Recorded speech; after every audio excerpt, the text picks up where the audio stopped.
Hello everyone, welcome to today's Satsang. Okay, so today's hymn is by Nisha ji. Ab Lagan Lagi Ki Kariye by Bulle Shah. Translation is I have been pierced by the arrow of love. What shall I do? Then we have introduction by Michael. Then we have today's talk by Dr. Chand. Topic is Audible Stream of Life. Then we have short dhyan session of 5 minutes. After that, we'll play Master's YouTube video. And then we'll do group meditation with love and devotion. So thank you so much. We'll start with the hymn now.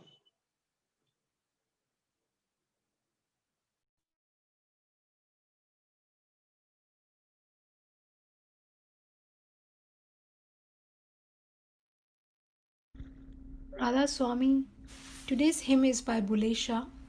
Here Bulesha is crying out his love for his master. He says, I've been pierced by the arrow of love. What shall I do? I can neither live nor can I die. Listen to my ceaseless outpourings. Night and day, I have no peace. I cannot live without my beloved even for a moment. What shall I do? I can neither live nor I can die. The fire of separation is unceasing. Let someone alleviate my agony of pain. How can I be saved without seeing my beloved? Oh Bulla, I am in deep trouble. Let someone come and help me. How will I endure such torture? What shall I do? I can neither live nor I can die. अब लगन लगी की करिए ना जी सकिए ते न मरिए अब लगन लगी की करिए ना जी सकिए ते न मरिए तुम सुनो हमारे बैना तुम सुनो हमारे बैना मोहे रात दिन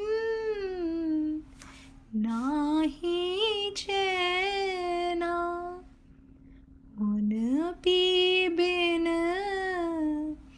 फलक न सरिए उन पी बिन फलक न सरिए ना जी सकिए ते न मरिए अब लगन लगी की करिए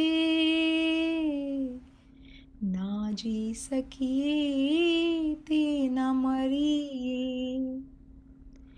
एहे अगन बिरहों दी जारी एहे अगन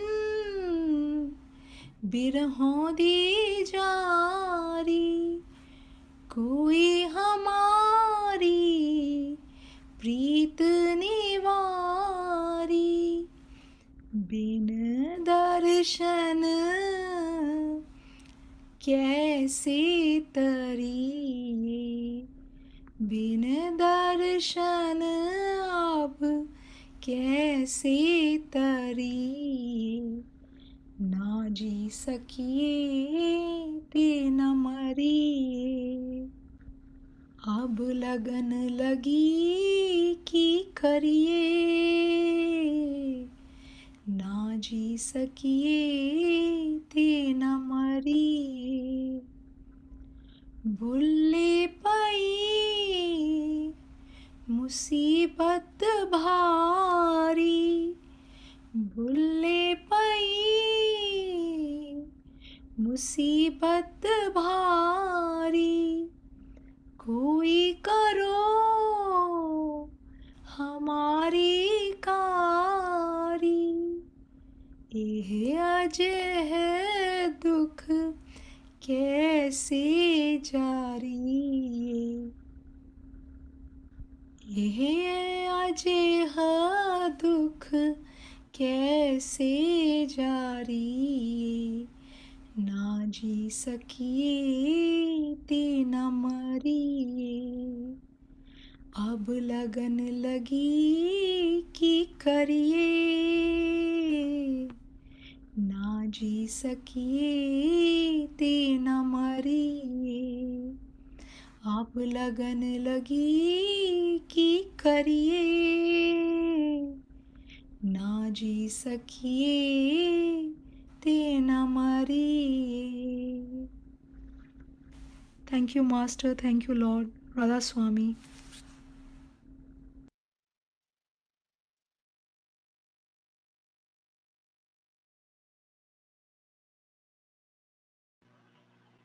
Good morning, everyone. Welcome to Satsang. Nisha, like always, we love your Shabd. Thank you and thank you and thank you again. We always look forward for your Shabd and Twinkle Shabd. Thank you again. My dear holy family, it's time to eat sugar with the divine parrot again. It's time for the beautiful one, that beautiful one who stole our hearts and made us into slaves and servants. That beautiful one will pull us out of our roots. He will shed the curtain. He will shed the blood out of our heart, and as long as He's with us, we will be happy. At the end, we will be happy. So that beautiful one, that gorgeous one, the perfect one, the divine master, Ishwar Ji, he will pull our roots from this world and plant us somewhere else. That's what the masters do. The masters are they are the greatest. They have the greatest job. They are the best thieves in the world. When you see them, what do they do to you? They steal your heart, and in place of your heart, they put their own heart. That's what the master does. Is that he takes our heart, which is full of darkness, and he gives us his heart. And his heart slowly starts to grow in us. And this relationship, this eternal relationship between the disciple and the master, in Arabic they say, Ashiq and Ma'shuq. Ashiq is the lover, and Ma'shuq is the beloved.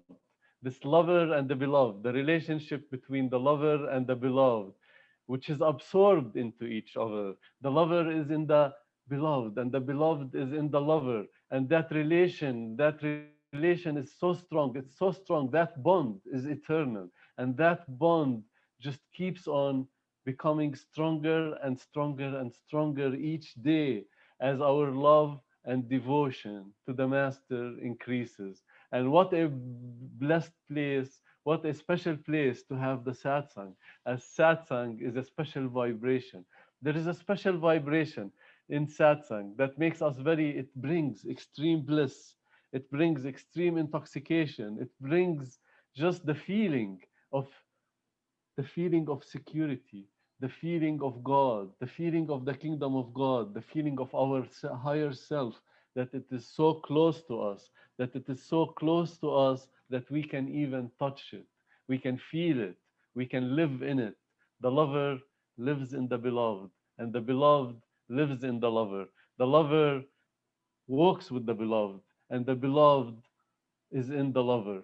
That this is the most beautiful bond, the most holy bond. I remember my master Sant Singh when I used to sit in his satsang in Oregon, and the atmosphere was so vibrated. It was it cannot be described. That vibration, that frequency was so high that if you sit in front of the master and you just close your eyes for a second, he will take you up.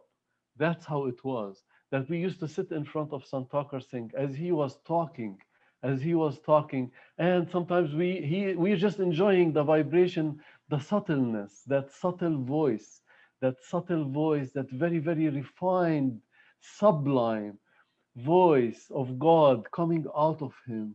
And then what will happen to us? We'll just close our eyes and directly, boom, suns, moons, and stars right there with his blessing, that he could lift us lift us up like that.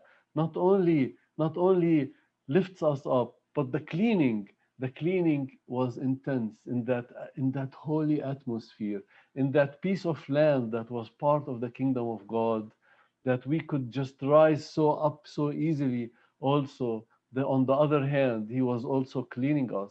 He was cleaning us with what he was raising up with us with one hand, and he was cleaning us with the other hand. Deep cleaning, deep cleaning, deep scrubbing, deep scrubbing. I remember those days when I went through very, very deep scrubbing, as when we come out from this world and we join the perfect living master, we have so much baggage. We have so much baggage. We have been entrapped in the world of Maya, in the world of the mind, and in the negative power, and we have collected so many bad habits. We have collected so many bad habits, and the mind, it's very, very hard to leave any bad habit that we have acquired. However, with the power of the master, any bad habit, with the grace of God working through the master, any bad habit can be removed so easily. I remember, before I came to Sant Singh, I used to smoke. And I used to smoke like one pack a day. And that bad habit, I had resolution after resolution after resolution from the time I was like 17 till 29. Every year I will have a resolution, and I reached a level where I couldn't even breathe. I couldn't even breathe well. I couldn't go up the stairs. And then when I met some Thakar Singh, and I decided to give up smoking and many other things, then everything, every bad habit just dropped like this, like this, like that, with the grace of God, with no effort, with no effort on my part. I just said I don't want to smoke anymore, and that desire was totally taken out by the grace of God, not like before. Before I met Master and I tried so many times, it was impossible. Every time I failed. I failed 1 year, I make the resolution, and then I fail, and then again, and I fail. But with Master, all success is there. That whatever we wish for, if it's a godly wish, it will be granted by the Master power. It will be granted. So wish for the highest. Don't wish for anything in between. My wish every day is that, Master, I want Nam, I want you, and I want nothing below Alak, Agam, and Anami. Why not aim for the highest? Aim for the highest. I want nothing below having the Master in me 24/7, where I can see him 24/7 hours a day, whenever I want, and I want nothing less than totality. So should be our wish from God. This should be our highest aim, is aim for the top, aim for the highest, and Master will give it to you. He has to satisfy all godly wishes. All godly wishes have to be satisfied. Worldly wishes might be satisfied and might not be satisfied. As Saint Ajayib said in one of his satsang, that if the Master brings us back a thousand times to satisfy some desires of the mind, we will not be satisfied. Even after 100 births that he brings us to satisfy the worldly desires, those worldly desires will not be satisfied, because that's the nature of the mind. The nature of the mind is like that. It belongs to the universal mind. And this world, compared to the universal mind world, is very, very low. It's like they say, if you compare this world to the astral region, it's like a garbage can. If you compare the astral region to the causal region, then the astral region becomes like a garbage can. This is how much the universal mind is very, very, very rich. So our mind, which is part of the universal mind, just like our soul is part of God, is part of the ocean of consciousness of God. Also, our mind is part of the universal mind. Our mind will not be satisfied from anything from this world, only when it merges in the universal mind. Just like our soul, nothing will ever satisfy our soul unless it is merged in its true home, unless it is merged in totality, unless it is merged in the kingdom of God, in its true home. That's where it will be satisfied. Soul will never ever be satisfied in any intermediate region. It will only be happiness because it's the bride when it's with its husband. Lord God, in the kingdom of God, in the house of the Lord. That's where the soul will be satisfied. So that's why the mind, no matter what kind of worldly desire we have, even if we satisfy it, then the mind will ask for more. The mind will ask for more. It will never, ever be satisfied. I have tried this. I have tried this before initiation. I would like have a desire for something. Then it will be satisfied, but then I will get sick of it very fast.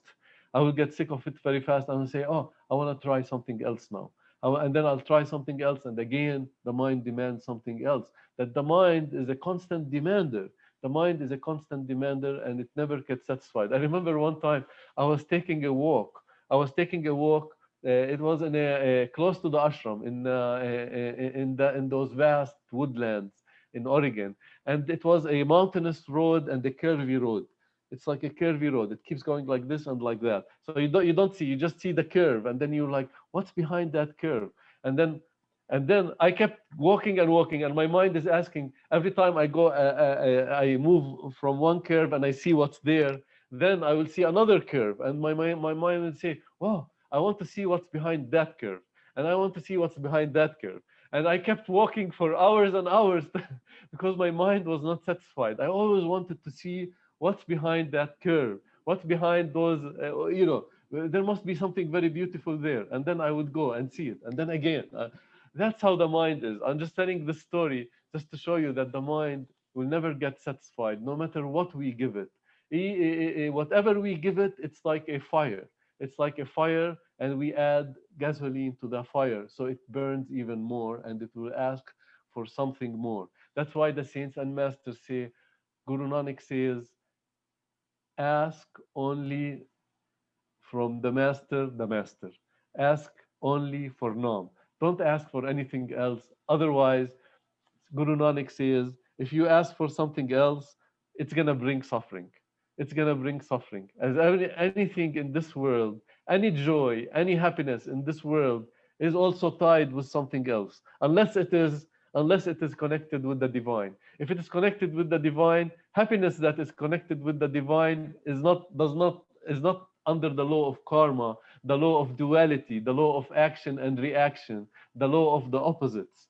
When you get happiness from the divine, that is just that beyond the law of karma, and it will not bring unhappiness with it, as it is from the highest. But here, if we laugh in this world, then we might cry the second we laugh here and then we cry again. We get some joy, but then we have to pay for it in suffering. That is the situation of this world. This world is created like that. The world of the mind is the world that is created, and it has duality, and it has suffering and joy and whatever, and it's like a balance. It's like a scale. You get something and then you will have to pay for it. That is how it is. But the joy, the bliss, the ecstasy, the divine intoxication that comes from Nam, that will stay with us for eternity, and that does not have any suffering connected with it. So when we are with the beautiful one, no soul will fall in grief with someone like the perfect living master, with someone like our master, because he is the enemy of grief. He is the enemy of sorrows. And whenever he's with us, whenever we think of him, he throws a stone on the head of grief. He throws a stone on the head of suffering. He throws a stone on the head of sorrow. And what will happen to us? We will become happy. We will become happy just by thinking about him. Just by thinking of the Master, happiness is absorbed in our hearts. Happiness and extreme joy. All what we have to do to feel this happiness, to feel this extreme joy, is clean our heart. Clean our heart by our regular practices of the holy light, the holy sound, eating the food of Simran, the sugar of God. I call the Simran the sugar of God, the divine sugar of God. When we repeat the Simran, we are imbibing, we are drinking the water of life and eating the manna of life, which is the divine sugar of God. So when we do the Simran, we are cleaning our heart. When we do seva, we are cleaning our heart. When we attend to in satsang, it's a big cleaning of our heart, as there is the divine vibration in satsang, divine vibration where two or more gather in my name, there I am. And that divine vibration is very, very, very powerful, very extreme, and then cleanses the karma, burns the karma that we have collected, just like putting one match on a big, big heap of ashes. It burns the ashes in a second. The same thing when we sit in the memory, when we sing, we sit in the company of the master, when we gather in the name of the perfect master, then he burns our karma just like ashes on fire that they burn so quickly. That satsang every day just lightens our heart and pulls us a step closer to our destination, pulls us a step closer to happiness. So at some point, our heart will be clean enough that instead of that grace, instead of that sound coming to clean us, when once we become clean, then that holy sound, the divine melody, will bring joy, will bring bliss, will bring intoxication. Why? Because it has done its job. It has cleaned the way. It has cleaned the way, and it has removed the curtain. And once the heart is pure, pure at heart are the ones that shall see God. Pure at heart are the ones that shall see God. That purity is the key. Purity is the key for the highest attainments. For the highest attainments in spirituality, our dark self has to be removed. It has to be emptied. We have to be emptied from our own self. We have to be emptied from our darkness. Our darkness has to leave us. And when once it leaves us, then repeating Simran directly, when we become pure, then repeating Simran will directly bring intoxication. Any thought of the master will bring intoxication. Any time we try to meditate, it will be easy to go up. And anytime we think of the master, some bliss comes to us, some feeling of happiness, extreme happiness comes to us.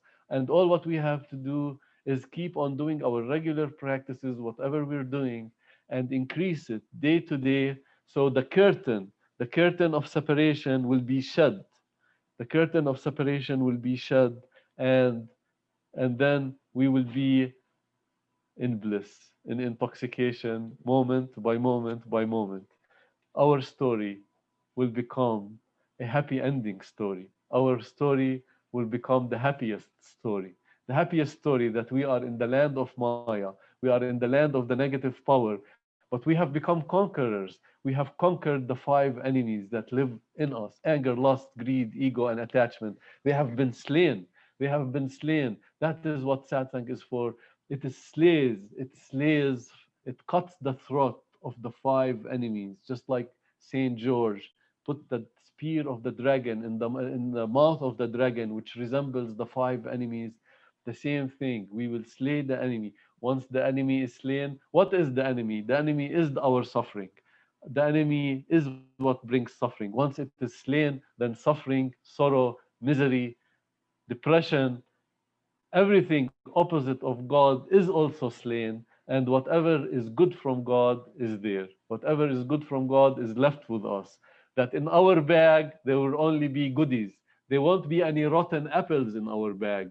The rotten apples will all be removed, and in our bag it will be only divinity. It will be only purity. It will only be holiness in our bag. It will be only be bliss. It will only be intoxication. It will only be master.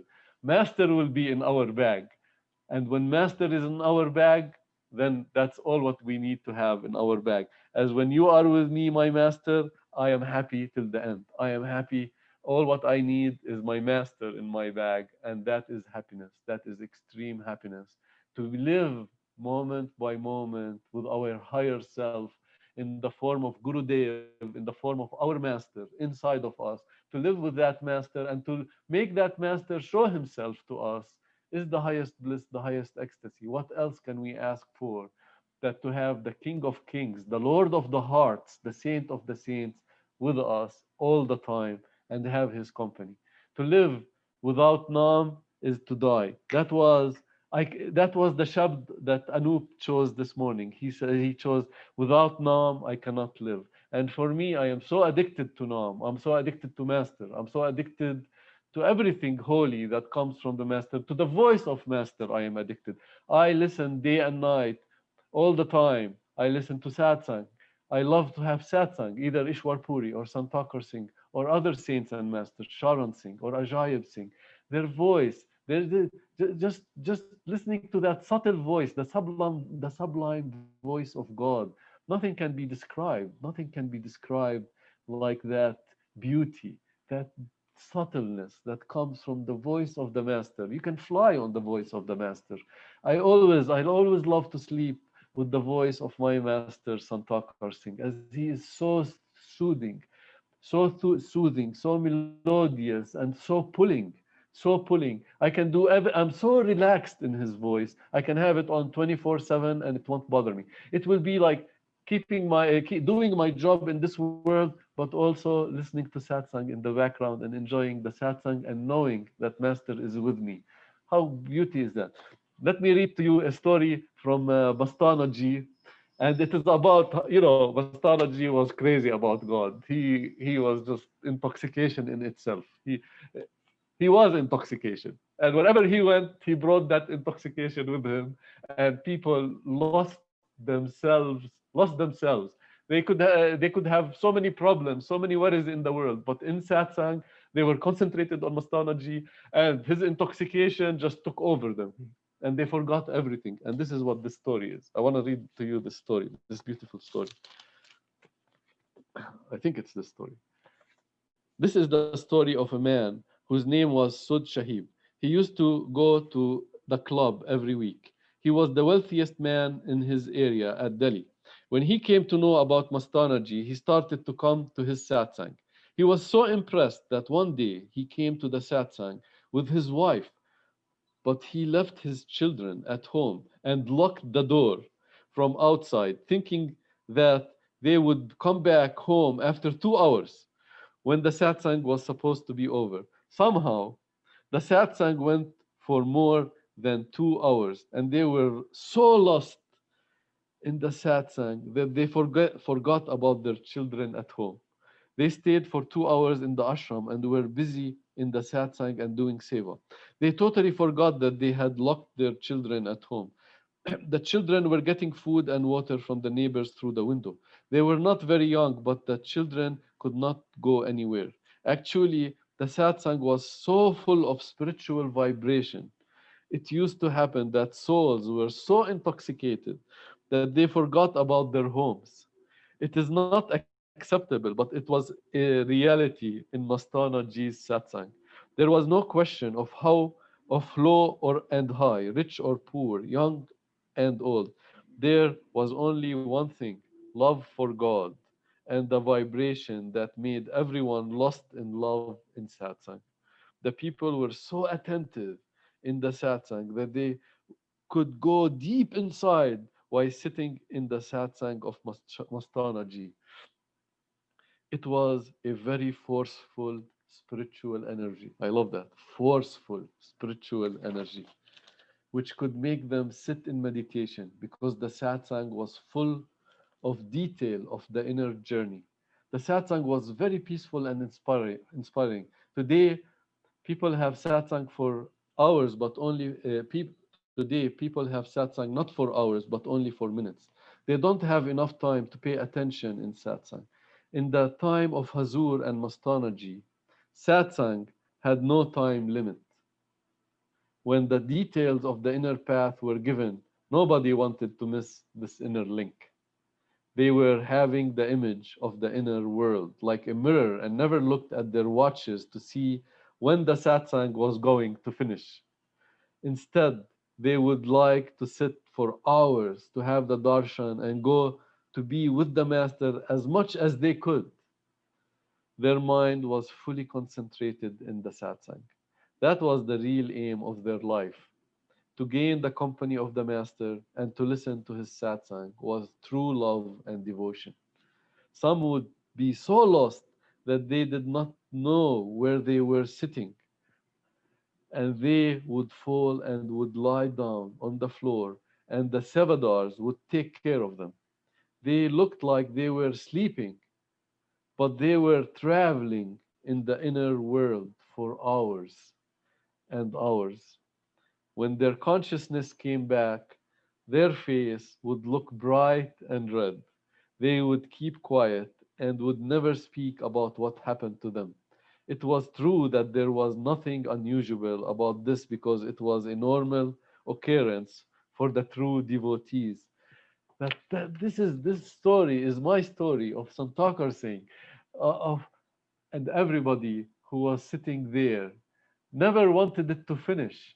Every time, and also in the satsang of Ishwarji, like we did not want it to finish, and we will follow him out to the last when he leaves and goes in his car. We wanted the last darshan, the last moment, and we kept looking. We kept looking. We didn't want that beautiful moment to end. And everybody after satsang, their faces was bright. The holy light was on around them, surrounding them. The holy light and the holy sound, the blessings of the Master made them bright, lit their holy fire, and people could see that. People could see. You could see people who sit in meditation, and when Master graces them and they get blessing and the mind is controlled, then they look different. People look different after the blessings of God. Their faces become bright, and there is something about them. There is something about them, and that something about them is what attracts to the people of the world to us. That's something in us, which is the holiness that no one has. It's like a magnet. And people of the world that are bereft, that are suffering, that are in ignorance, and that are in misery. And oh my God, yesterday I had the guy with me the whole time. He's talking on the phone with his mom and he's mourning with like grief and sorrow and misery. And I'm like, oh my God, I better keep Simran happy. I put the holy music loud. I started singing and I started doing Simran because that vibration was so low. I'm like, oh my God, how could he live like that? It's like the embodiment, oneness with sorrow, oneness with misery, oneness with depression. That was what was riding with me. That was what was riding with me. I felt sorry for that guy. Anyway, thank you, Master, for the seva. And I welcome my dear brother, Dr. Chant.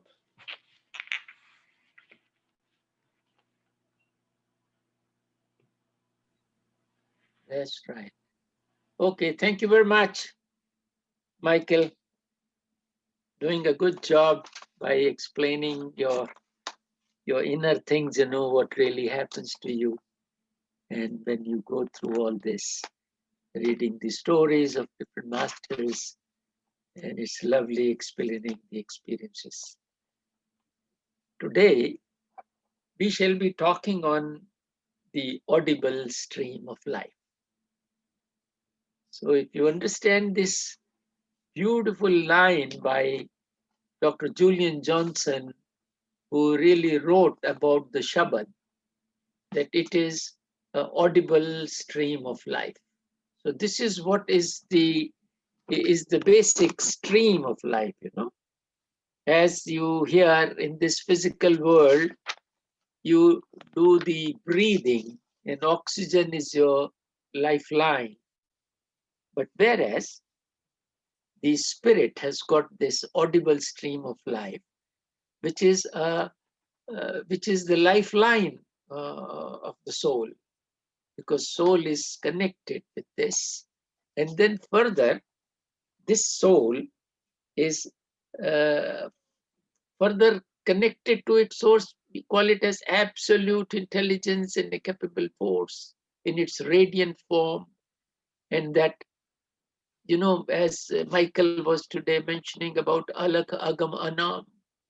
So this area, you are connected with that in real time. And if you can really understand that how this audible stream of life has done wonderful things, and how on this lifeline you have traversed further from your core. How you have traveled on this line is a beautiful area to understand in those things, as I said earlier that the Lord was one and alone, and he was in bliss. In this stride of bliss, he felt like loving, and to love, he became from one to many. So, through that Shabbat, that audible stream of life, we love him and he loves us. Because even science proved that this particle of light which you are, and you are connected with that particle of light which is your source, which is now everywhere. It is omniscient, omnipresent. So this Shabbat you are connected with, and that is through that Shabbat you become a particle or a wave anytime, anywhere. So this is a fact of science, that you can become a particle of light, or you can become Shabbat, the audible stream of life, anytime, anywhere. As soon as you are converting yourself from the particle of light which is operating this system, you become that Shabbat. And that Shabbat is connected to its source, which is everywhere. As you know that it is within you. How close it is. The fragrance of the flower is within the flower.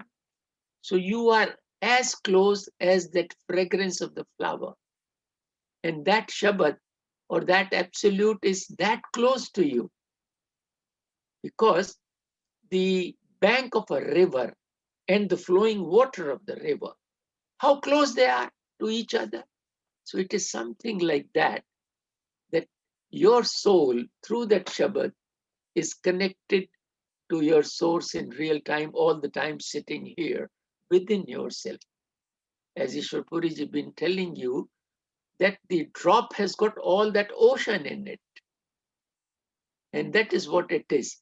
And as some of the saints said that he became from one to many in the stride of bliss.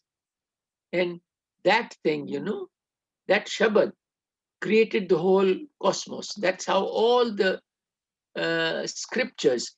Now, I was reading today this uh, Sarbachan, and in this Sarbachan, I could see that in the in ninth Shabad, he is talking about Shabadne Rachi Triloki Sari. That Shabad has created the whole cosmos. Now you see these vibrations of this Shabad, because it is the love. Now love begins in the flesh, because it at the physical level, it begins from this flesh in this body, because each cell is connected through that Shabad. Within you, 100 trillions of them, the collective soul is connected through that Shabad. And Shabad is practically a vibration. So love, it begins with this flesh, because we, as material body, we first feel it here. And that is what Saint Bernard said, that love begins in the flesh. And then he writes that it ends in the spirit. That's what he said. Now, here I would like to clarify that it ends in the, rather it not ends, it fructifies. Let me replace the word which is saying end. And it ends, rather it fructifies into the spirit of the source. So that is how it fructifies there, and source of the spirit is that. So what words he mentioned? That love begins in the flesh and ends in the spirit. I am adding at the word where he is adding end, I would like to add up, it fructifies. And fructifies in the source of the spirit. So because once it gets into the spirit, that's what is the source. So this is how the perfect living masters been coming here, just to do that simple thing, that they want to connect you with that audible stream of life. Now, understanding this part, that how that thing works, how it is omniscient, omnipresent, all-knowing, all-pervading, because particle and wave, it's everywhere. It hasn't left any place. Within your body, 100 trillion cells, it is all percolating there in it. It is everywhere. So now, understanding this, that this center, which it started from, now it is everywhere. So now, understanding this part with the understanding of the mind, because the words cannot explain it, my dear.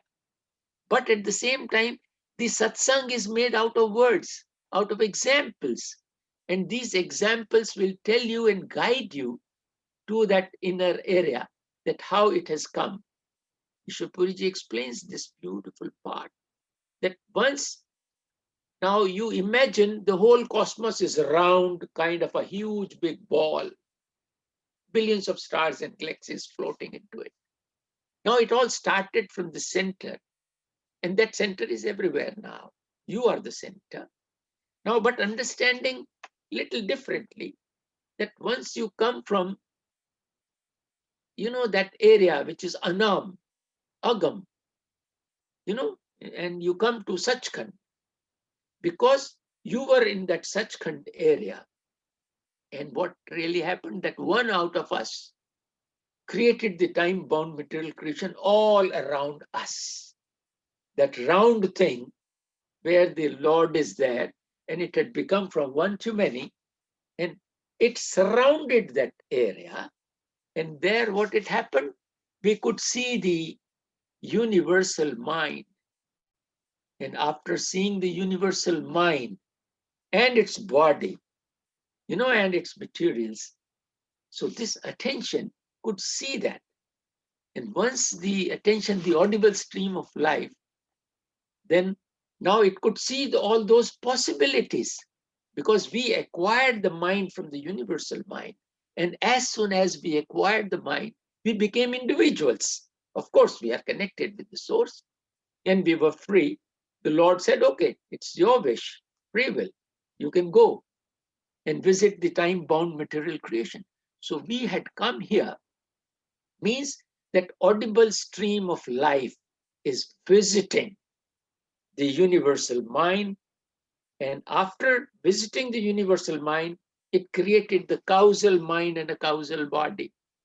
I say that you could see possibilities, probabilities, that what all you as a part of the creator, what you can do is a wonderful area, And this wonderful area, that you started seeing that, and you had developed those thinking, because once you acquired the mind, by acquiring the mind, you had that ability to look into the time, because mind is time.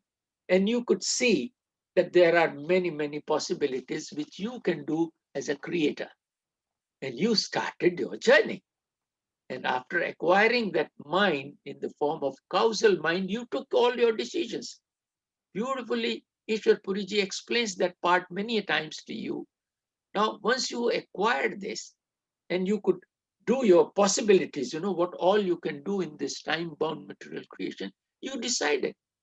You wrote your own DVD, that's how he says. So you decided. And then you had a sketch of a human body, having all the senses, how to make this to experience, because cause was to come and feel the creation. So you started your journey.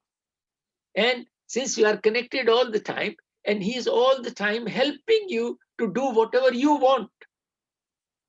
You all the time sing that whatever you ask for, the master gives you that.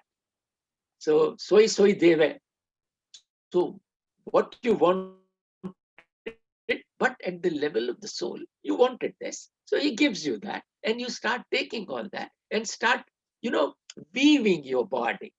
Then you refine that causal mind and causal body as an audible stream of life, So what it is doing, the stream of life, which is sound, that sound current is now further doing things, and it is rather refining the causal mind and causal body into an astral mind and an astral body, which has got a blueprint right from the single cell to reach the crown of creation, the human body.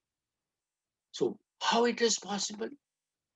What I could know in the modern science now, that each component of my body, my heart, my kidney, my liver, my eyes, all those components of my body, all my organs are being managed by frequencies. Something wonderful has come. A German scientist has worked on it, and how he has explained that each component of your body is being formed by the vibrations, by the frequency, by the Shabbat. So, because all that Shabbat is frequencies, as you tune your radio to a particular frequency to listen to that. So, this is how that audible stream of life is now coming down gradually, and it started from the single cell and created the whole body, the crown of creation. And once we had come up there, and something very different happens here, because then we thought that we are a body. Now, the audible stream of life is being forgotten there, and we think we are a body. So the body deals with hunger, clothes, housing, vanities of the world, sex, and sleep. So we got involved into that. We will do all that hunting and kill others and, grab others' things, and then start doing everything for this body.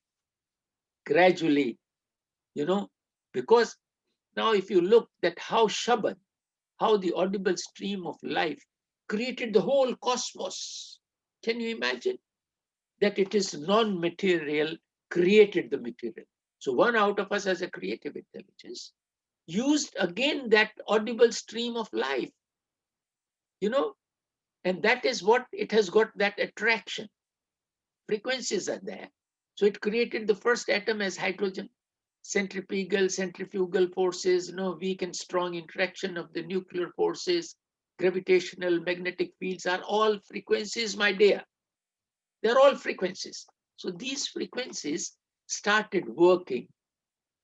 Who's behind that working is that audible stream of life, which is that particle and wave.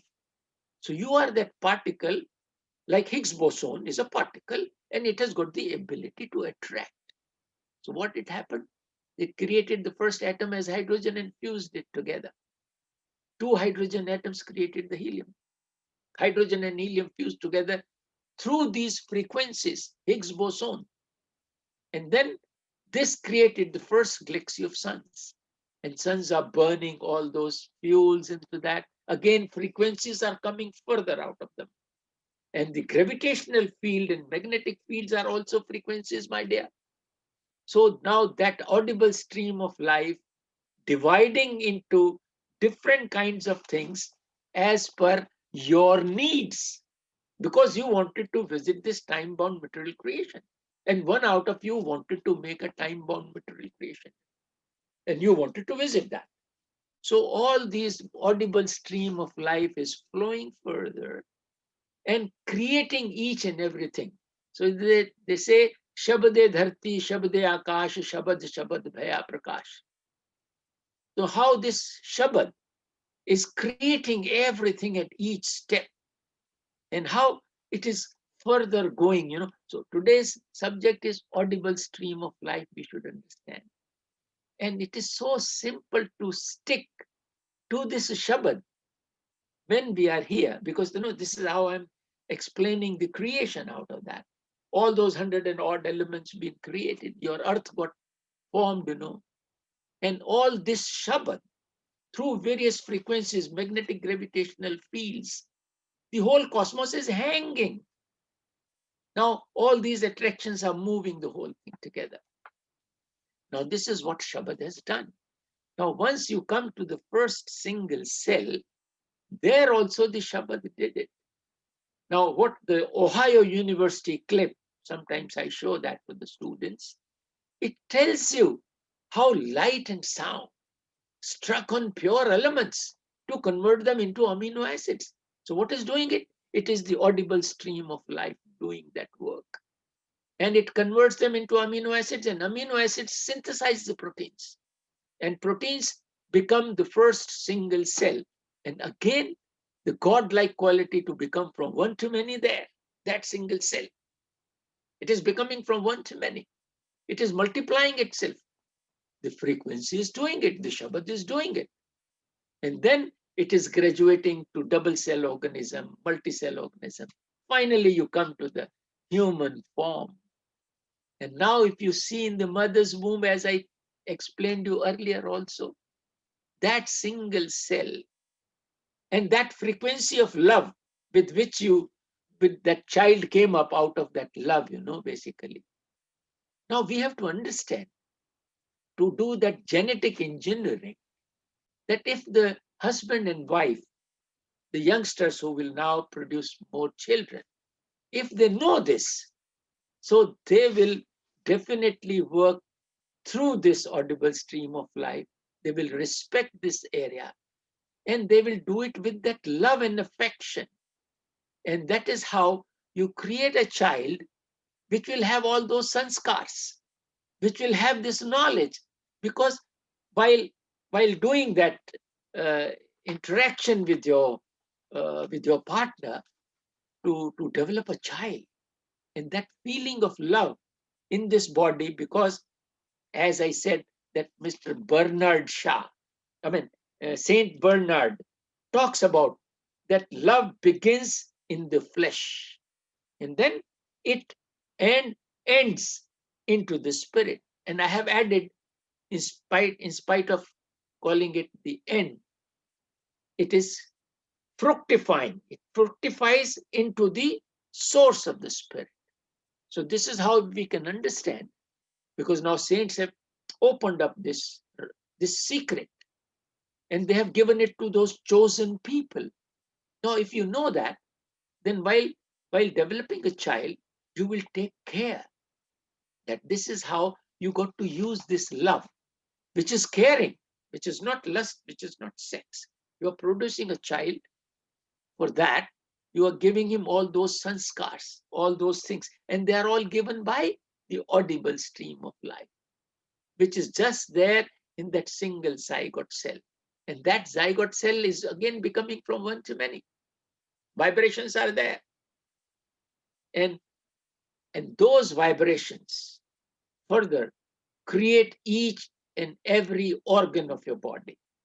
This cell goes to the location of the heart, my dear. When it goes to the heart, it transforms itself into a cell of a heart. Frequencies are there. Again, the Shabbat is working. And it has transformed that cell, which is known as zygote, into the cell of a heart, which is doing entirely a different job. It's working like a pump there, creating your whole heart. It becomes from one to many there as well. The same cell travels down to the kidney, as I say. Earlier also I talked on it. The same cell goes to the eye, which is more complex than your brain. Now see how this audible stream of life is working here. Now, whatever I am speaking, my dear, it is again that audible stream of life is coming from there. Now, all those aspects of the mind, that information, this audible stream of life is picking up. I call it as omni-scanner. It is picking up those words out of my mind, which I have learned from satsangs, from all those masters I have heard, and they are in my memory. So we are, rather, that particular energy, that particle and wave, that Shabbat, that audible stream of life is picking up all those informations which are to be spoken to you, to all those seekers. So without mixing anything from my side, it is these are the words of the masters. I'm just using the scientific words for that. And he is doing that part. Out of the mind, he's picking up those examples.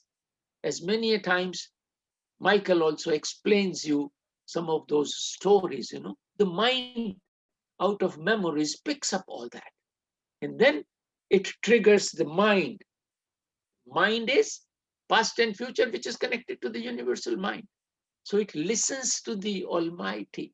The audible stream of life can move the mind, which is so fathom. The whole cosmos, billions of light years away.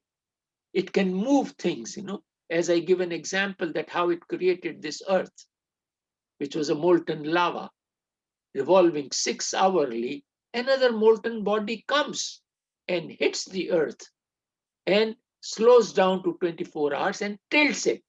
If it would not have tilted, the weathers would not have come. So this intelligent being, in the form of that Shabbat, in the form of that audible stream of life, that moved the other body to hit the earth, to make some place for us to come and experience this. So within the vicinity of our solar system, there may be lives, as Ishwar Puriji also says, that there may be lives at other planets somewhere in the cosmos, but this was the best place we could choose. And this audible stream of life started from that single cell to graduate to the crown of creation, the human body. So that is what is doing everything, my dear. Now, all those possibilities and everything. So what I am trying to explain you here, that the celestial music, we call it. The celestial music has got vibrations, and it can work in all the directions, because once you put on a music, my dear, it goes on in all the directions. It's not one-sided. It goes everywhere. So that music, that audible stream of life is creating the whole cosmos, and it is operating it. Now, if we understand this, that through this we had come here. So what I was trying to tell you, that you imagine that huge big ball, the whole cosmos, the body of the Almighty. And if you start from the center, which is spreading everywhere, from the core area, you come to the area where you are coming from Alak Agam Anam, and then you are coming to this area of Sachkhand. And there you see the universal mind, and where possibilities and other things you could see. And you took your steps. You took your free will here to visit this. And then the other circle, you can form one more circle around that circle. That depicts the causal mind area. And then another circle you find out. I mean, you can draw another circle over that circle, a bigger one. And that is what is the astral mind. And then out of that, you select, the physical. And a smaller, as in the other day, I was trying to explain that this attention, which is like an omni scanner, you take out some part of it as your consciousness to look, with that particular angle into that area of the universal mind. Then you further reduced it to the astral mind. And then you further reduced it to this physical mind and physical body, a small little time. So this is how you can imagine that circle, and you are expanding from circle to the outer limits of the cosmos. And you are doing it, riding that audible stream of life. So now if you know this, that you had come through that, and the way back is only that.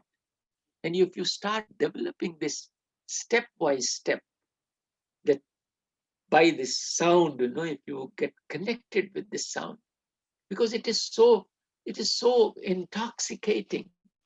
The Shabbat is so intoxicating, my dear. Now, if you look at the physical Shabbat here, if there is a music going on into a disco, and you just go and start dancing there. So this is how the physical body and the physical mind is loving that. So then what saints could select what you like the best, which makes you dance. It is that music which makes you dance here also in the physical form, because the outside music does that part. So they took that part in the inner area, because all those instruments, let me tell you something wonderful here. As I told you, the language comes from beyond. From para to pashanti, madhyama and bakri, it comes out of your mouth. Something like that. The music instruments also came from there. All the arts, because now you can see those frequencies. Now let me talk a little bit on the arts part, which is so important for you to understand.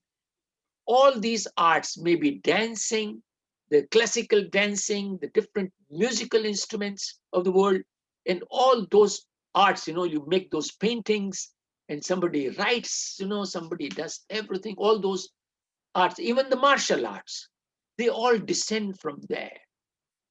Since all those frequencies are there, once your act, I mean, in a drama, the artist is going to make his face, give you those feelings of that sadness and happiness. And the arms and fingers of an Indian dancer, how these fingers will move, how that Shabad is working through that, and all those arts are descending from there. Something similar happened with the music. All those sounds which the saints heard from there, they created those instruments here, physical instruments, with the help of the Kal and Maya, means the mind and body together. They copied out those things and created those musical instruments here to give you more interest here on the physical part. But at the same time, the masters could tell you that it is coming from there. As Baba Nanak tells, he tells Bala, Balya Rabab Chuk, means you pick up that instrument of music, the Bani Utri, the Shabad which is descending on him. Now he's telling Bala to pick up that music because he's singing in those words which you listen every day. Beautiful music, so many ragas, the Indian things, the Vedic culture, they could sit in meditation and understand those ragas which come. And they are all music, and how the music expands and how that music really gets you back to your source, because all those musics are there inside, right from that little, the sound of the cricket in your ears which starts, the guru helps you to discover that there is a music over there, and then you start putting your attention into that music. It starts getting beautiful every now and then. It keeps on segregating into different musics. So I will request here Prem Palji to talk about the inner Shabad. This inner Shabad starts, it starts from tinkering bells, and the highest level of that music is that veena, the sound of the veena, which really makes you intoxicated within yourself. But as Ishwar Puriji also tells you, that it starts from the tinkering bells in the beginning, and then it keeps on increasing. So I'll request Prem Palji to talk about that different kinds of sounds, of different stages as you do your Naam and you keep on ascending towards that. So there are many details in Sarbachan, and he can give you the beautiful areas, how this sound of each level attracts you further. And at the last, because you listen to the sound of the flutes, it is there, then the sitar or any sounds of the strings, and then out of the height, that tabla also, and mridang, and many instruments are there. So this is how you will understand more things, the intoxication of that audible stream of life, so that you can know the levels of all those shabads within you. And thank you very much for giving me, because as sense perceptions did all that, because they are all connected in the causal body and in the astral, and then you picked up all those things and created them here because you wanted to live here. Basically, what I would like to sum up here, that we are here to create a heaven on this earth, but this mind and body together create emotions, and emotions create terrorists. So they have spoiled the whole thing. Now, if we can tell this particular knowledge to the students right from the beginning and right from the inceptions when the mother is getting pregnant. She should know that. And I hope the whole world will get a better world, but I do not know. It may, all those atomic bombs and other things may spoil it. And then again, the humanity comes up and understand this, because this will always remain. This knowledge will always remain. It will gradually grow. And I'm very sure that these number of peoples which we are here 47 people at the moment, I could see that. All of us are responsible for this, to give this knowledge to all others. Thank you very much for listening. And I think I have overshot my time. And thank you very much. Thanks a lot. Thank you. Thank you so much, Dr. John. That was amazing. And Prem Pal is not in the audience today, so you can send him a message. Request him to talk about the Shabbat. Send him a message on WhatsApp. Okay. You can also send him a message. Well, it's your seva. Okay, I will. Okay, please do that. Please do that. Because I may be having his direct number or something like that. Okay, I'll send him a message. Please do that. You want him to talk? That, what do you want him to talk about exactly? The inner Shabbat? He should explain the stages of Shabbat at different levels when we rise above in meditation. So in Sar Bachan, there is detail of all those Shabbats at different places, once you ascend in your meditation. I'll tell him Dr. Chand is requesting you. That's right. Thank you very much. All right. much. Thank you so much. And cheers, everyone. Have a sip of this kombucha. Have a shot of kombucha. Okay. This is pomegranate kombucha. And Ishwar ji drank from kombucha. So have a sip for Thank you watching Ishwar ji. Well, everybody's in, drinking from your cup. Because cup belongs to everyone. Yes. Have a virtual sip of kombucha. That's right. Thank you. Cheers. Be happy. Okay, Cheers. cool. Let's do 5 minutes of meditation before we watch our Holy Father. Right. Thank you very much. Thanks.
Friends, welcome to this meeting here in Surrey, Greater Vancouver area. I am very happy to come here and meet all of you.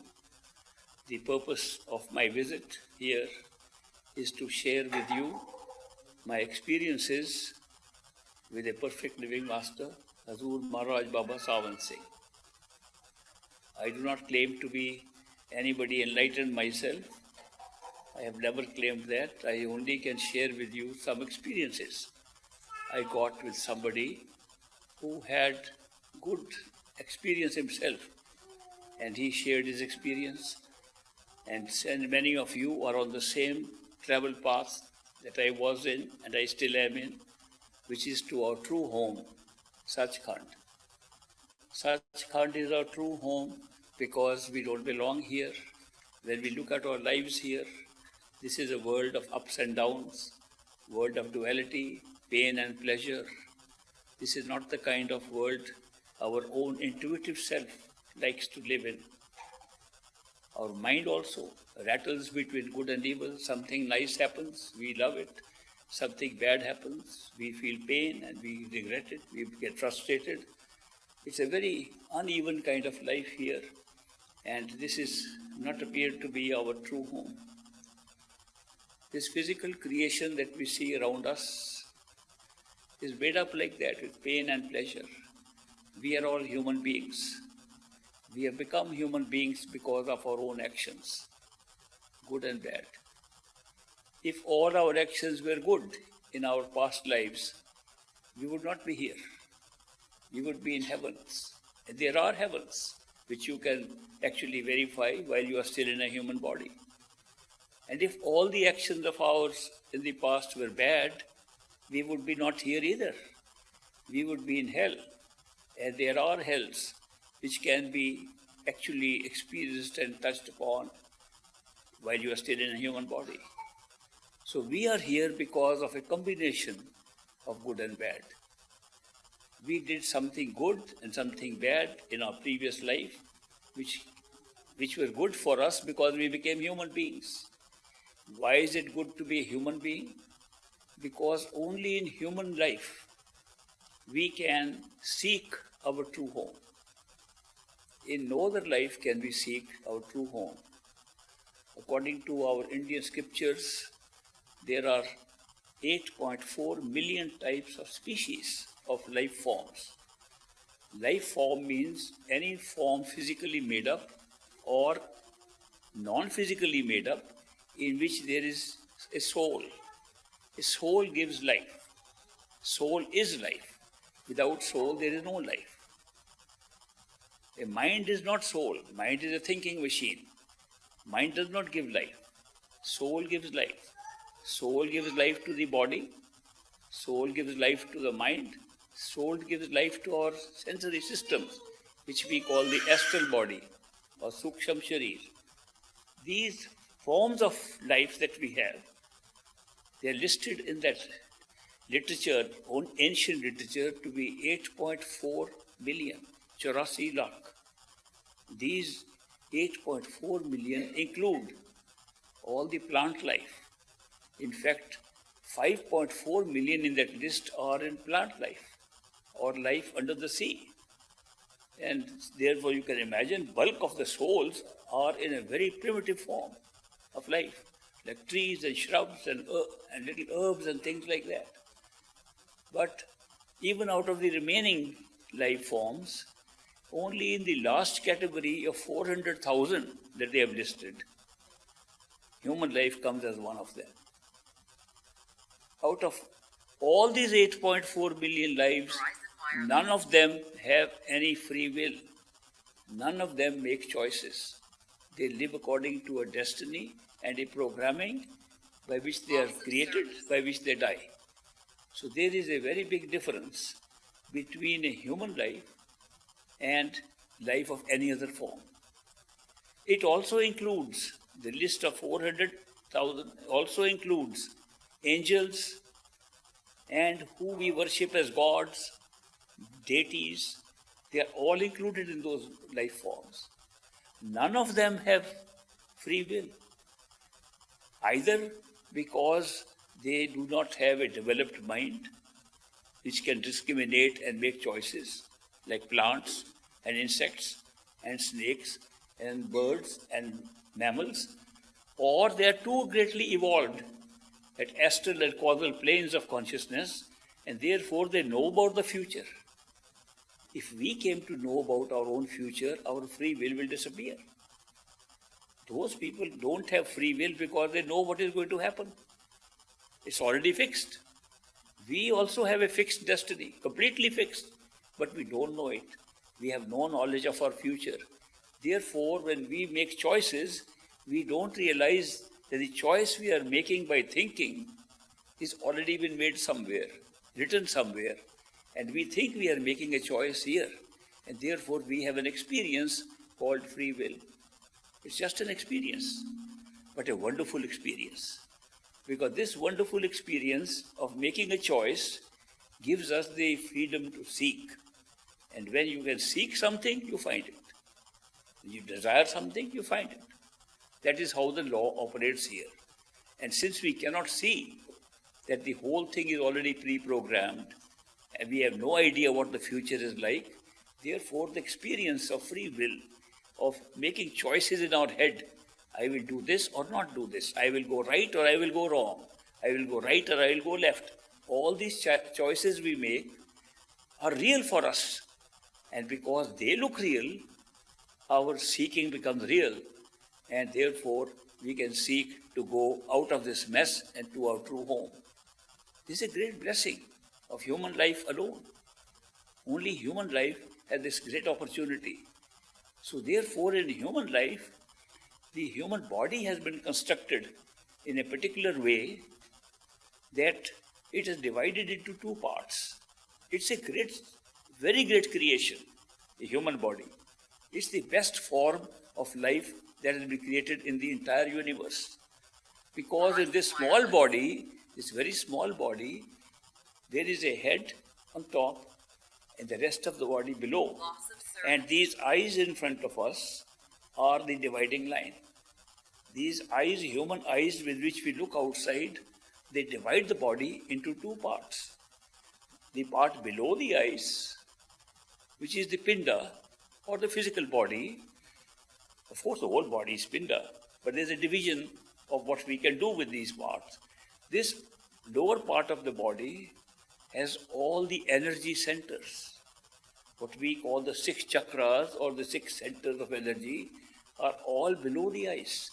They start from the outside of these eyes and they go down along the spine. You can go, and from the bottom, you go through the bottom of your body, the torso, you go to the genitals, you go to navel, you go to heart, you go to the throat, you come back to the eyes.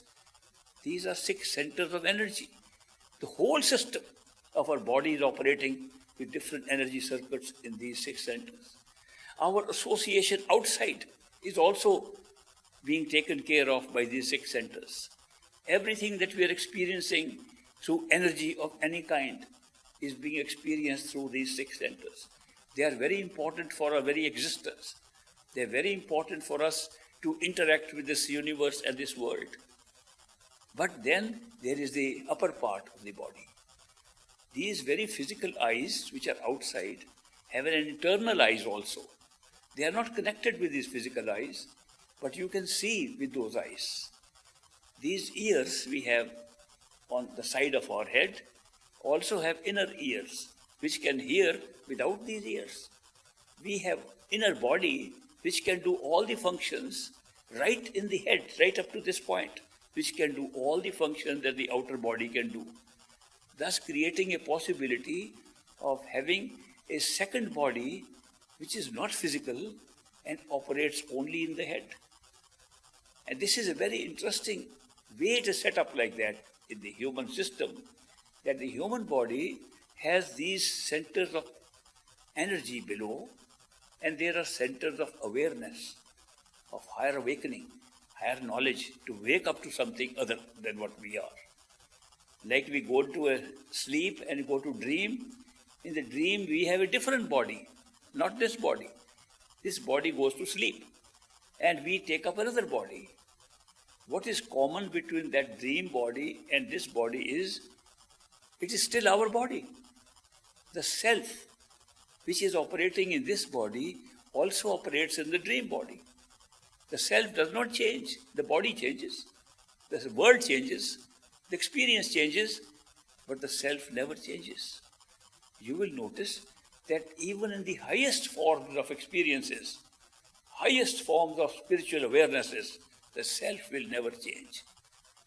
Who you think you are, not as body, but inside the body, that the I-ness that you have, that this is myself, I am talking, I am thinking, I am seeing, that I is operating from a self, and the self will never change. Whatever changes cannot be called real. It is real for the time we can experience it. Therefore, the whole world we are seeing outside changes all the time. Everything is changing. You look out into the sky, you look into the galaxies around us, they're all changing, spinning around, changing. Time is making everything change outside. You look inside, everything seems to be changing. All your imagination is changing. Then what is not changing is the self that is experiencing all these things. The self never changes. Therefore, the only ultimate reality is the self. Who are we ultimately? That is being the experiencer, no matter what our form. And that is why they say, if you can be self-realized, you are just one step short of God realization.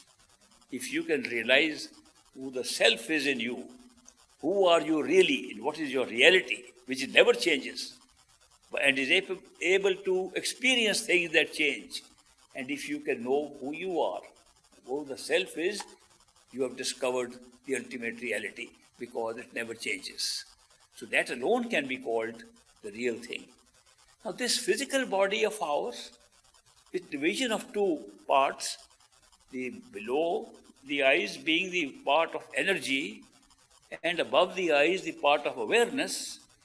The upper part can help us to know who we are. It's a great gift to us.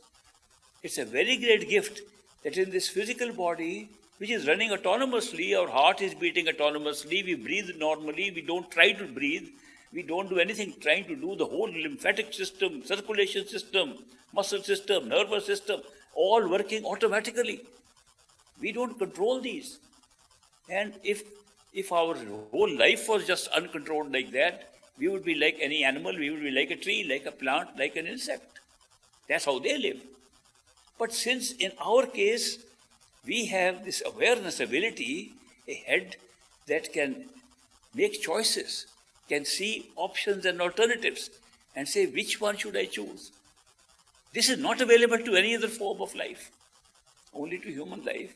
Because of that, we are able to discover our true self while we are in a human body. Now, what is it inside our head that can cause all this?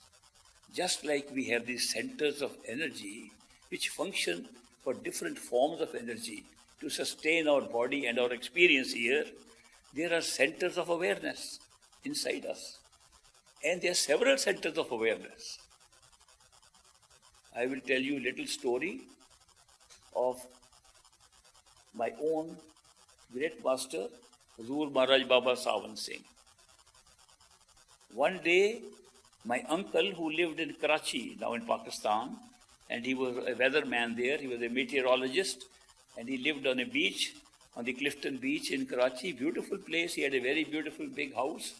So he invited the master, great master, Baba Sawan Singh, to come and have a little vacation in his house. So it was a long journey from the Dera in Punjab to Lahore, and then traveled by train all the way.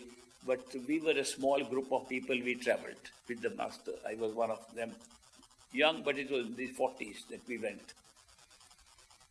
When we reached there, we found out that my uncle and his wife, my auntie, they used to go to a certain Swamiji, Swami Brahmanandji, who was a very good Swami. He used to teach people how to do different kind of sadhanas, different kind of meditation, but mostly based upon the 6 energy centers. He said you can open your centers with your concentration of attention, and therefore he gave certain experiences to his disciples. He was also very good in Ayurvedic medicine. And my uncle and my aunt, they were not going to him for learning meditation because they were following the system that Baba Sawan Singh was teaching, which was Surt Shabd Yoga, that we put your attention on the Shabd, on the sound. So they were not interested in learning about how to put the attention on the lower centers. But they would go to Swami Brahmananji in order to get Ayurvedic medicines from him. So when they invited Great Master to their house, they said this is a good time for Swamiji to get a little blessing from Great Master. So they went to Swami Brahmananji and said, Swamiji, our Guru, our Master is coming from Punjab, and we would like you to meet him. And Swamiji said, just bring him to me, I will bless him. That was not what they expected. They had to then design some event by which this can be done differently. So they decided to have a lunch in their house, and they had a little sofa, loved seat sofa with two places to sit only. So they put it there in the living room, and Great Master was staying in their house. They invited Swamiji. So Swamiji came and sat on one of those sides of the chair. Then they invited Great Master to come from the bedroom. He came out. He sat there. We were a group of people watching this. I was one of the witnesses standing there to see what happens now. So Great Master came, and my uncle said, Master, this is Swami Brahmananji we were talking to you about earlier.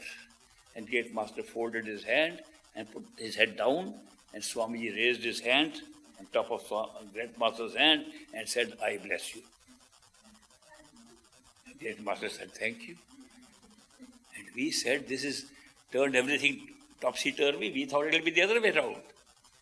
This is very strange. But anyway, whatever happened, happened. Then Great Master said to Swamiji, Swamiji, isn't it a great pity that so many yogis and swamis are caught up in these 6 energy centers below the eyes, and nobody knows about the 12 higher centers, and nobody knows about these 18 chakras that run our life, and the possibility of opening these higher chakras, 12 chakras. Swami Brahmananda looked at him. He said, Master, I have never heard of these 18 chakras. Where are these 18 chakras? I only know of 7 or 6. People talk of 7th sometime, but I've never heard of 18 chakras. The Great Master said, have you not heard of the 6 chakras of Pinda, of the physical body, and the 6 chakras of Anda, of your astral self, and 6 chakras of Brahmanda? Haven't you heard of those as Sachkhanda? Master, I've never heard of these things. Will you please explain them in greater detail? And Master said, you know, I have come for a short visit here. If you happen to come to Punjab, to my dera, I'll certainly explain everything to you. So the Swamiji was left a little bewildered that how come he had never heard about these 18 chakras. He only knew about the 6, which he had been practicing. Anyway, Swamiji could not sleep that night, and he was thinking of these 18 chakras, where can they be? So Great Master left and came back to the dera. After a few days, Swamiji told his disciples, I am winding up this ashram. I have to go and find out where those 18 chakras are. So he wound up and came to the dera. And Great Master, he arranged VIP treatment for Swamiji. He was given the best accommodation in the guest house, and he was given the best food that was served there. He was given a few attendants to look after Swamiji's comfort day and night. And Swamiji used to wear saffron-colored robes, and he wore a little kind of a muffler around him, which he used to hold with his hands and walk with great dignity like that. I still remember his walk. And he came and he was treated like VVIP. He felt very happy. And Great Master said, Swamiji, you can see me anytime, 24/7, day or night. He felt very happy that he's been given special privilege. So to test it out, one day he went to see Great Master at 12 o'clock at night, at midnight. And the guards were told, when Swamiji comes, open the doors. So Swamiji came, they woke up the Great Master. Swamiji has come. You call him in. Swamiji came and Great Master greeted him. Swamiji, what can I do for you? No, just wanted to have your darshan, Master. He just want to check if he has access to him 24/7. And he went back. He said, this is a great place. This is a great Master who will give me so much love and affection, and he is giving me all this treatment. Then Great Master ordered that when Swamiji comes to his satsang, to his discourse, he will sit next to him. So there used to be a chanter, a party, who would recite from the various spiritual books, which Great Master used to explain. So Swamiji sat in between that chanter, the party, and himself. And Swamiji felt very nice. And as Great Master would discourse, Swamiji sat next to him on the stage, high stage. And after a couple of days, Swamiji said, because Master was saying, look at all these yogis and swamis, they're caught up in the 6 chakras. And Swamiji would look at him like this. After 2 days, he complained to Great Master. He said, Master, I have a little problem. Yes, Swamiji, what is your problem? My problem is, when you are talking and I want to listen to you, I have to keep my neck bent like this. I've got a pain in my neck. Great Master said, I also saw that. Therefore, you should now sit in front. So from the stage, Swamiji came and sat on a chair in front. After a few days, Swamiji complained against, Master, I have a problem. Now, Swamiji, what is your problem? My problem is that you are sitting so high, so when I listen to you, I have to put my head right up, and I've got a pain in my neck. The Great Master said, I also saw that. No, Swamiji's chair should be moved 30 feet behind. So now Swamiji's chair is gone behind 30 feet. After a few days, Swamiji complains again. Master, I have a problem. Now what is your problem, Swamiji? My problem is that when I sit in a chair, people behind me can't have your darshan. I feel very bad about it. Great Master said, I also saw that. Remove his chair. Let him sit with the ordinary people at the back. Ultimately, Swamiji was right at the back. All those special privileges were gone. He was given a little hut to live in, where he set up an Ayurvedic dispensary, and he was like anybody else. I, in those days, used to practice a little homeopathy. So Great Master had given me also a small little clinic, which was next to the clinic he set up for him for Ayurveda. So we used to sit, when there was no customer or no patient, we would sit with each other to discuss. One day I was sitting with Swamiji. He says, your master is a great diplomat. Look at the way he treated me when I came. And look at my situation now. I can't even go and see him. I have to wait in line before everybody. He's a great diplomat. Had he treated me like I am now, I would have gone away after one day. But he knew what I needed. And he treated me so nicely. And now he has trapped me with his love and I can't go anywhere. I am trapped by love. The story is so beautiful that he understood that in this human body, in this little head of ours, lies all the secrets of creation, and the Creator himself sits inside. Of course, all the scriptures of the world say that. All the scriptures say that the truth lies inside you, cannot be found outside. In fact, in the Bible it says that this is the body is for the living master, for the living God is sitting inside you. In our holy Granth Sahib it says, Kaya Nagar hai Niko, which is Sauda Harras Kije. This body is like a city. If you want to have real transactions of Harras, of the nectar of the God himself, go inside and have a transaction, get a Sauda done there. This is openly said. Ghar mein ghar dikhlaye de, soi Satgur Purkh Sajan. One who can show the house, your true house within this house. Follow him as your Satguru.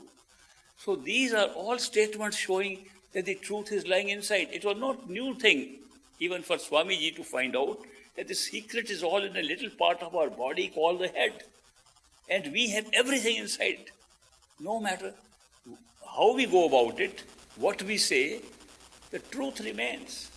That if we go inside our head, we will find everything, including our true self, which never changes, and the part of which the self is made, that is totality of the self, totality of consciousness, which we call the ultimate creator or God. All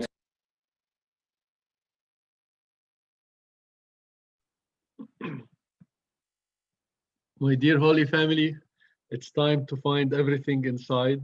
It's time to find the truth. It's time to find the inner master, Ishwar Puri Ji, inside of us. So if we can just forget about the world outside and the body below and come up here to the third eye center, to the doorway to God and the kingdom of God.